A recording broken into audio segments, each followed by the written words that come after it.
Hi there. Today we're going to be pouring cocktails through coffee. Now this is not my idea. This came from Nick over at the excellent channel Cocktail Chemistry. Highly recommend you checking out the channel, but also check out the video that he put up. Now the idea was pretty simple. Stir down some cocktails, and if you pour them through a V60 with coffee in, you can do a rapid infusion, very quick, very easily, and add some really interesting coffee flavor to the drink. And he, in the description, said he wonders what I think. And so here we are. Let's find out what I think. Now, I watched that video and it was very interesting. And the thing that immediately went off in my brain was like he was stirring down the drink until it was cold and then pouring it through the coffee. For me, I thought that was kind of interesting and not necessarily the way that I would have done it. I was probably more interested in it being room temperature during the kind of extraction bit rather than being very, very, very cold. And then for kind of practical reasons that we'll get into later, having that infusion done kind of then would be kind of easier for me in a workflow kind of way. So here's how it's going to work. First of all, I'm going to make a Manhattan and not stir it down. I'm going to pour it through the coffee while it's at room temperature, and this room's probably about 23, 24 degrees Celsius right now, so it's not cold in here.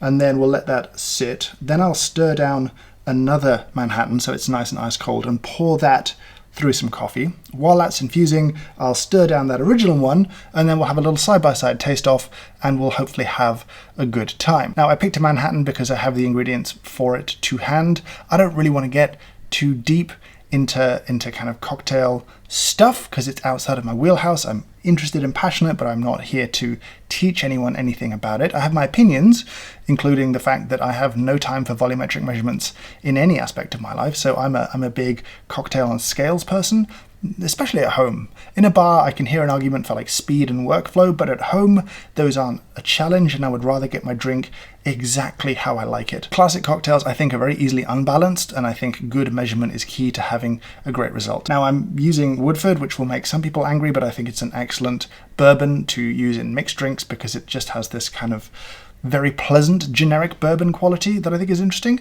I'm not using Antica because I'm not a huge fan of Antica as a vermouth. I actually like quite bland vermouths that are, again, kind of pleasant but not too interesting. That way you kind of end up with the taste of a Manhattan rather than a Manhattan with Antica or a Manhattan with some kind of punchy rye in there, or, you know, a distraction. I just want the kind of idea of a Manhattan. And obviously Angostura, I'll be adding saline because a couple drops of saline in a cocktail is a great idea, especially where we have some bitterness involved. We might want to mitigate that. If you want the exact recipe I'm using, you'll find it slightly heavier in the Angostura, but I'm a fan of that. I'll just stick it on the screen while I'm mixing this down. Now, Nick did mention quite rightly that there are some losses to the coffee, so I'm going to build a slightly bigger batch here than I need, just to make sure I definitely have enough.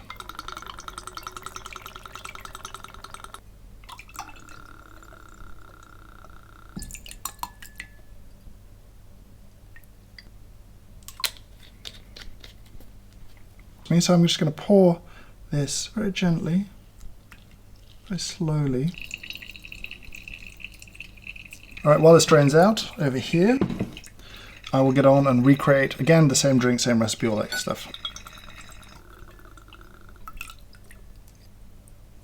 Now I've gone for a slightly smaller batch here because I'm going to be straining this directly into the coupe and there's not a lot of room to make a mistake, whereas this one I'll be pouring from here, because I'll have stirred it down in a second, and I won't mess it up the same way. So time now to get some ice and a nice couple of very cold coupes and begin stirring stuff down.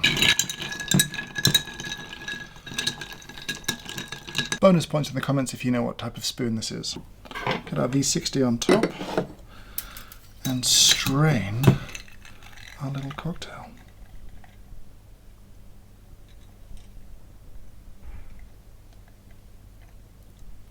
Time now for fresh ice. Get this one mixed down and into a coupe as well.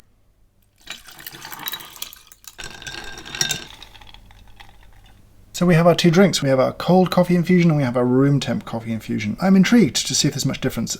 To get a better taste kind of here, there's no garnish going in. Obviously there would be a good cherry in there, maybe an orange twist if that's your thing. Maybe both if you're greedy and love life. I recommend both. I'm not gonna lie, coffee cocktails for me, it's a difficult one.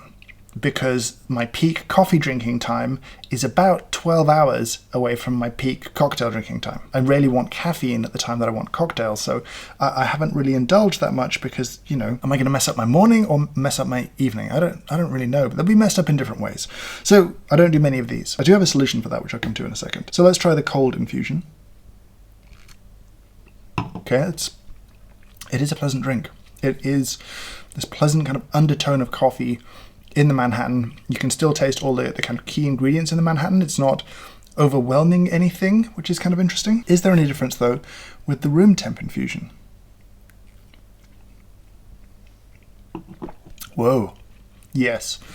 Huge difference. Massive difference. Actually, having more coffee flavor, which this definitely does, has not benefited the drink at all. It's lost its balance, it's lost its complexity in a way. The bitterness is much more pronounced. That really is so different. This is a very pleasantly coffee Manhattan. Oh, no, this is not. That bitterness has thrown the whole drink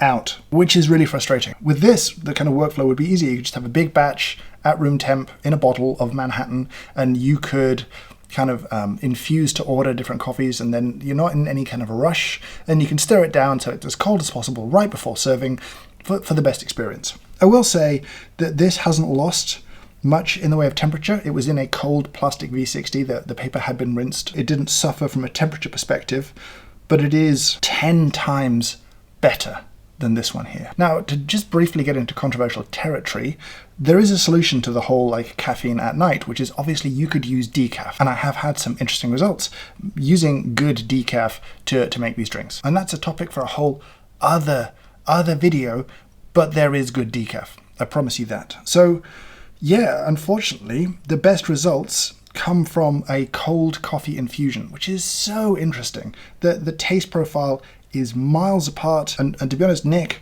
just nailed it straight out of the gate. I think this is a better technique from a taste perspective, even if it feels a bit more frustrating as a kind of process to do. But yeah, that is very pleasant. I will say he's using about 15 grams at a kind of pour over setting. I was using 12 grams at a slightly finer setting, like a fine 1 cup pour over kind of setting, if you want to think about that as a vague reference for you. But the result is lovely. That is really, really delicious and a really nice marriage of cocktails and coffee. This is not. So Nick, cheers to you. That is a cool little idea. I highly recommend you go and check out that video. I highly recommend you go and check out his channel, subscribe over there, and learn some stuff about cocktails and see some great drinks being made. And give this a go. You'd want to use stirred down drinks. Don't use shaken drinks. You don't want anything with fruit acids in there. Don't do that. But things that he did, like a Boulevardier also, I could see being really good with this very subtle, very pleasant coffee infusion in there. I would love to hear what you've tried, what coffee you've tried, what cocktails you've tried, and what your results were like. But yeah, definitely mix it, stir it down, then infuse. That's all from me today. Thank you so much for watching, and I hope you have a great day.